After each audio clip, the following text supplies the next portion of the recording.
How important do you think? And of course, we don't see this as often these days because the territory system doesn't really exist. I mean, there are certain independents that have a certain fanfare and following, but it's not quite the same. Georgia, you're getting to be on TBS. Of course, you're making a lot of towns and working in front of the same folks for Bill Watts territory. St. Louis has its own cachet because of the NWA history and legacy. But then All Japan, man, a lot of wrestlers, especially in the 80s, their goal was to get to Japan because it usually meant bigger crowds, but more importantly, bigger paydays. More money. Uh, this was important to the evolution of him as an in-ring performer to be able to make his name and cut his teeth in Mid-South and Central States and St. Louis and New York and All Japan. We don't see that anymore. How critical do you think that was for Teddy's success? Oh, it was everything. Everything. The other thing about Japan in that era, Conrad, was that it was before the days of territory guaranteeing monies. So when you went to Japan, you knew exactly what you were going to make. And there was never any issues. I'd never heard of an issue from a Japanese office, specifically All Japan or New Japan, on a payroll.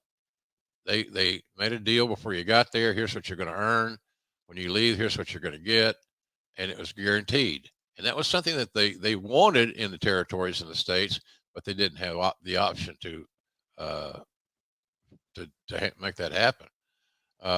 But the key thing, I think, Conrad, is DiBiase got to wrestle the best talents in the world in his formative years. And I think that, as much as anything, helped his success. He just, when the Japanese people, they loved him. Yeah. And he got over so big in Japan, especially in tag matches. He was a tag team partner of Stan Hansen. Yep. There's that West Texas thing coming back full circle. And so, and other guys, but he wrestled the top guys in top programs. Again, taken under the wing of Stan Hansen. Hansen was one of the biggest stars in the entire country at that time. So, big money, great opponents, straightforward pro wrestling. It's pretty cool. So Teddy learned so much in those environments, and then he'd go to Georgia, as you mentioned, and he would work with top guys.